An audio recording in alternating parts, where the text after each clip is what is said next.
Hello everyone. On this video you will learn how to do classification using QGIS software and some classification algorithms such as maximum likelihood or spectral angle mapper. And also you will learn how to do the refinement of the classification output. So I assume you already downloaded your data from the USGS Earth Explorer website. So you can access the website from this address. Okay, and then you can go to your study area. For instance, you can go to the select geocoding methods, select address and place. For instance, I will select search for Jakarta. Click show and click here. Okay, this is your study area, and we will zoom in, and then we will use map. Okay, click use map. Next, you can also define the cloud covering, for instance maybe less than 30%.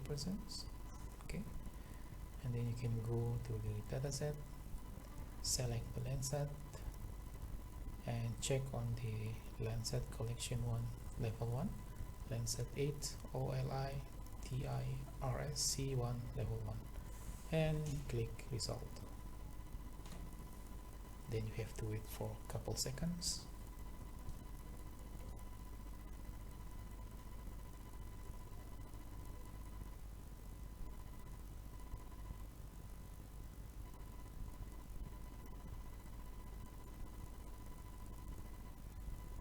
Okay, this is the result. For instance, you can show browse overlay. You just click here,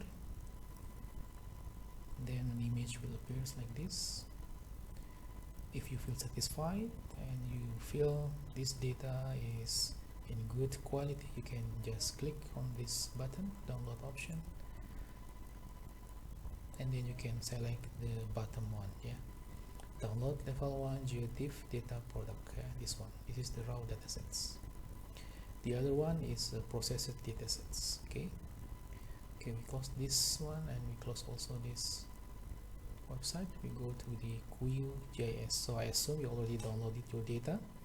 For instance, I already downloaded my data into data Landsat and Jakarta. This is my downloaded datasets. And then I already extracted this data, unzip to the folder, and this is the result of the unzip. And then I also make a new folder. Yeah, it is called corrected. This folder will store all of your corrected data. So this is the raw datasets, and this is the MTL, the metadata file we will use in the correction process. Okay, so please make sure you already unzip your datasets. This is your downloaded data and this is the unzipped data. Okay, we return to our QGIS. Next, yeah, I also assume that you already installed the semi-automatic classification plugin. If not, you can go to plugin, manage and install plugin, and then just type here like this, semi-automatic classification plugin, and then you can click install here. Okay, in this case I already installed the plugin. I will close this one. Next, if already installed, then the window will appear like this. Yeah, and then we click on this icon, this new window will appear like this. There's so many menu on the left side. Next, you can go to pre-processing and select Landsat. Okay, and then checklist on the brightness temperature if you would like to transform your tears band into the surface temperature. Yeah, this is enable calculation of temperature in Celsius from thermal band of Landsat 8, and then click this one. Yeah, this is enable those one atmospheric correction. Thermal band is not corrected. However, thermal band is not corrected, only the visible band. Yeah, next you can also checklist this one if you would like to perform band sharpening using the Brophy transform methods. Yeah, so we combine the multi-spectral data with the panchromatic data. Okay, in this case I will not do the brightness temperature, also I will not do the band sharpening. I will only do the atmospheric correction and create the band set. Okay, next select the directory containing your Landsat bands.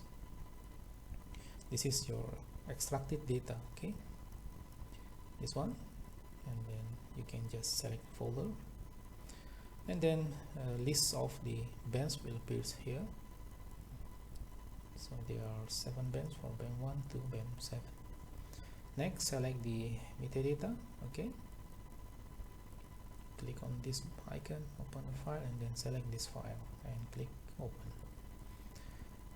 Is everything okay? You just click run and select the corrected folder. Okay, this is the empty folder, and select the folder. The classification, the pre-processing will process. Okay, I already finished the pre-processing. I will cancel this step. I will also close this one, and this is the result of your processed data. Okay, the name will have a new name, a new file name. It is RT like this. This means your data already corrected. Okay, we will minimize the other data set. You also can just delete or remove this band, okay, if not needed. Okay, this is the stock raster stored in your computer, and this is the virtual raster stored in your memory computers. Okay, we will return again to the semi-automatic window. Okay, then we will go to band set list. Okay, we will create a band set. If not available yet, just click refresh here, and then you can select the either the band stack or virtual raster. Okay, I will in this case I will select the band virtual raster. Okay, this one, and then I will select the Landsat OLI, and then you can check here, create virtual raster, or you can check the raster band set. Yeah, or in this case I already have. If you not yet have, you can just select this one and then click run. Okay, we will close again, and then if you would like to change the visualization, you can select on this button and then select each one, go 432 like this, or just type 542 like this and then hit enter. Okay, like this. If you would like to return to the natural color, you can go back to this one, select the band set list, select this one, and then click this icon. Yeah. Okay, so you can see this one. You can see here the band set list. Oh, we have to select the band set first. Sorry, stack one. Okay, and then go to the band set list and click here.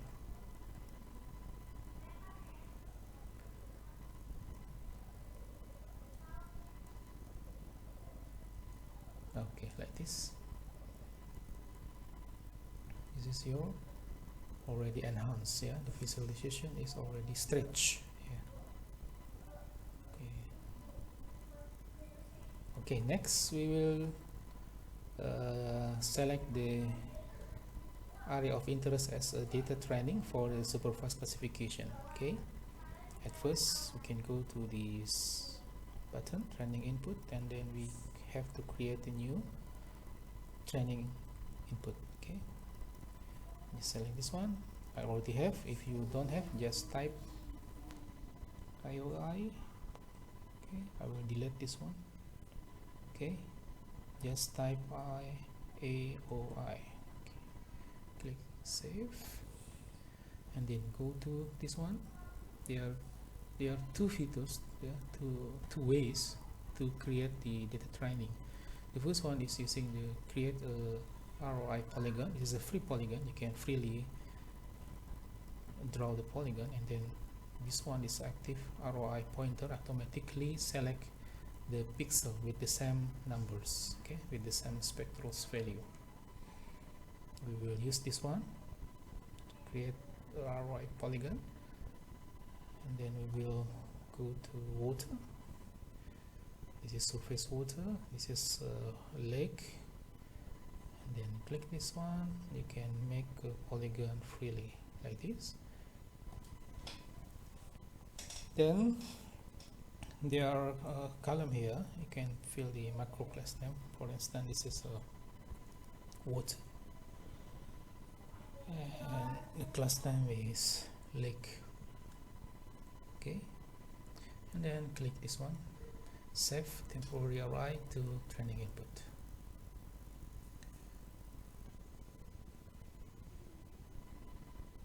Just wait for a couple seconds.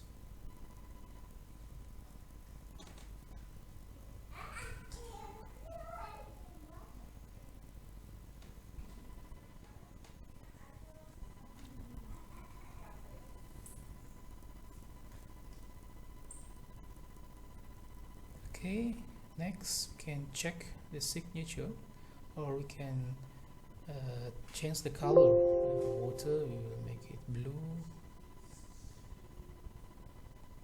like this, and then we can select this spectral, and then we can plot into add highlighted signature to spectral signature plot like this. So you can see like this. So the water is sensitive on this band, okay, on this wavelength.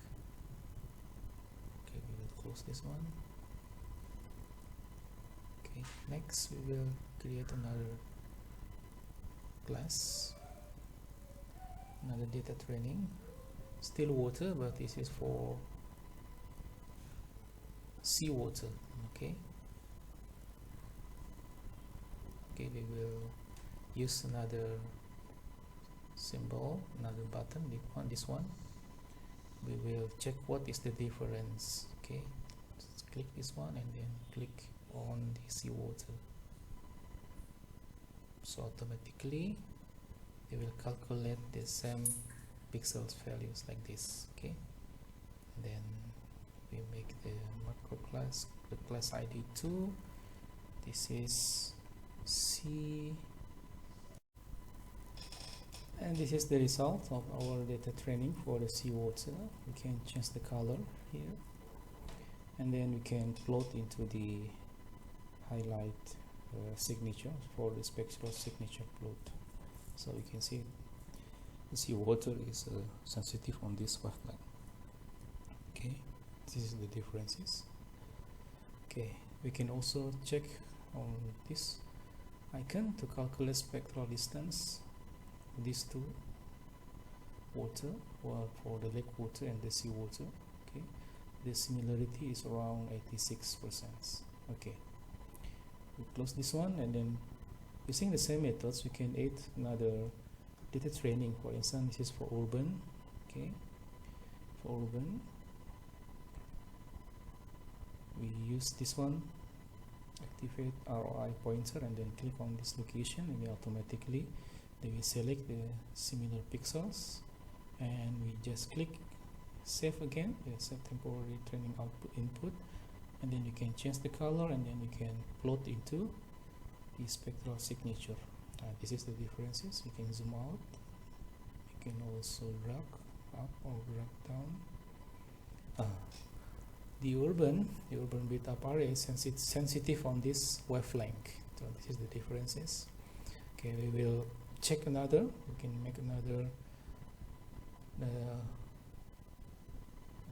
building. Yeah, for instance, this one. This is also a urban built-up area, but brighter than this one. So you can uncheck this. This is the maybe residential, and this is the maybe the manufactured location. Okay, processing manufacturers. Okay, we will click again here, and then click here. Okay, just wait for a couple seconds. Okay, and then we rename. Okay, the macro class name still urban, but the class name is now not building, but maybe the manufacturers. Okay, like this, and then click save.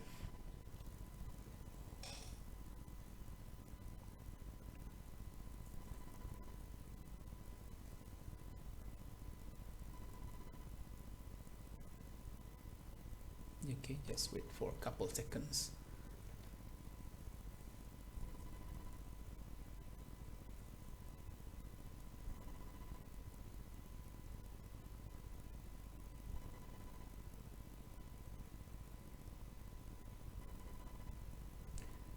Okay, and then we will check the differences between this one. Okay, so you can see here is higher number, yeah, like this higher values, but the same wavelength is sensitive on the same wavelength. We can also check the similarities. So you can, similarities is around 85%.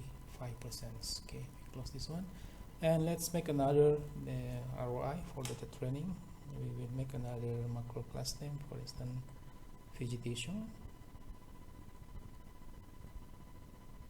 Okay, class name is number 3, the class ID is 31. We will go to forest. Okay, this is forest. If you are not sure, you can change the visualization. Okay, change to 5442. Okay, you can see here the red color represented for the dense or healthy vegetation. Okay, you can use this one again, and then just click anywhere here.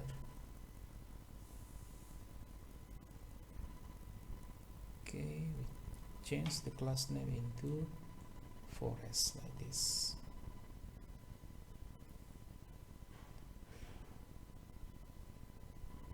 Okay, next we will go to maybe urban. Okay, urban green space or urban forest or urban vegetation areas.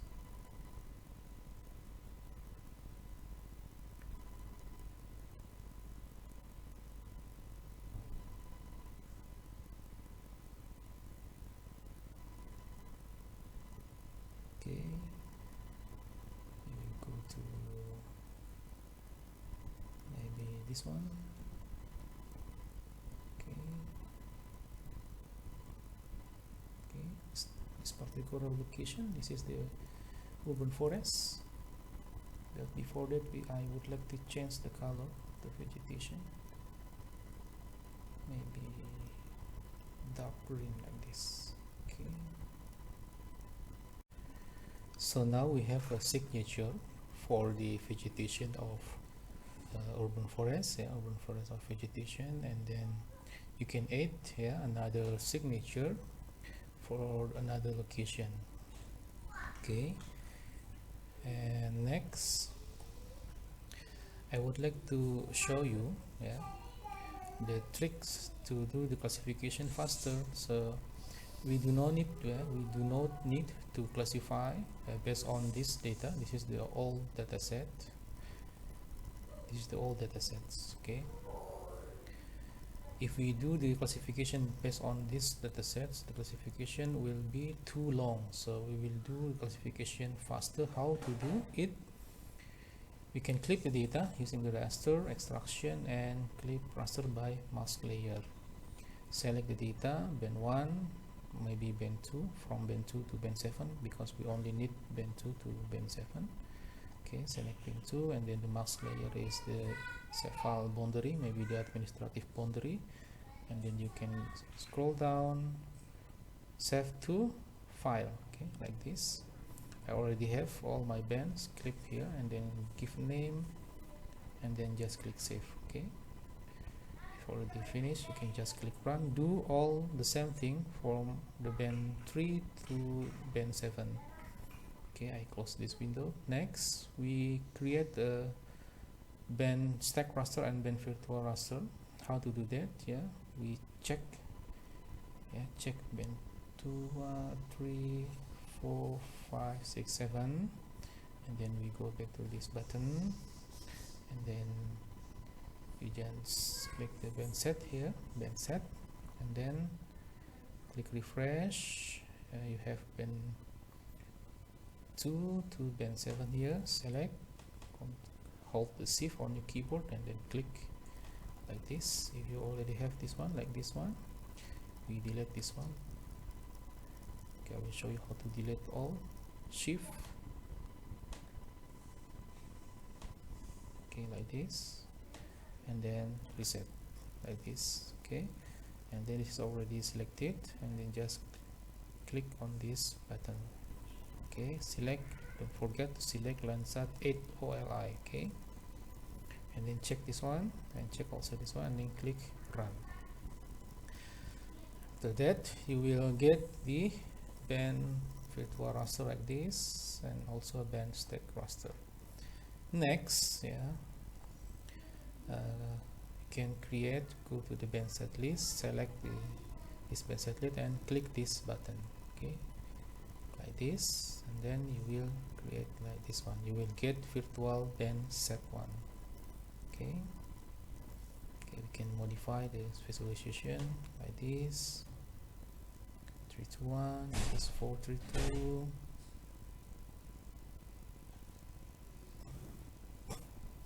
This is 5 3 5 4 2, like this. Okay.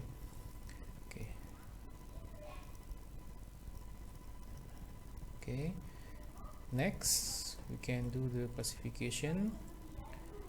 Go back to this button. Okay, and just type here classification like this on this filter. Classification. Okay, we select the maximum likelihood, and then we check the classification report, so we will get the size of the classification in meter square of each class. Just click run, and then this is the result of classification. Okay, and you can open the classification report. This is the classification report using the notepad. Okay, this is the class 1 2 3. This is the number of pixel, the percentage, and the area in meter square. Okay, next we will do the classification refinement. Just click shift like this, classification shift, and we select the classification result. This is our classification result. The size threshold is 2, which means the number of pixels less than 2 will be assigned to a new class, a bigger class. Next, for the pixel connection, we change into 8, which mean all the direction of the pixel, not only up, bottom, left, or right, but also on the diagonal direction. Okay, we just click run and then save. We give a new name, classification define. Just click save. Okay, wait for a couple of seconds. It's quite faster. Close this one, and this is the result of the refinement. So we can check what is the difference. Maybe we can zoom in into this one. There is a water, there is a forest, vegetation, there is urban, and this is for the first classification. So you can see this is the small picture, small pixels has been removed. So you can see here small pictures has been removed like this. Okay, that's all for the classification. I hope you can do by yourself using your own datasets. Thank you.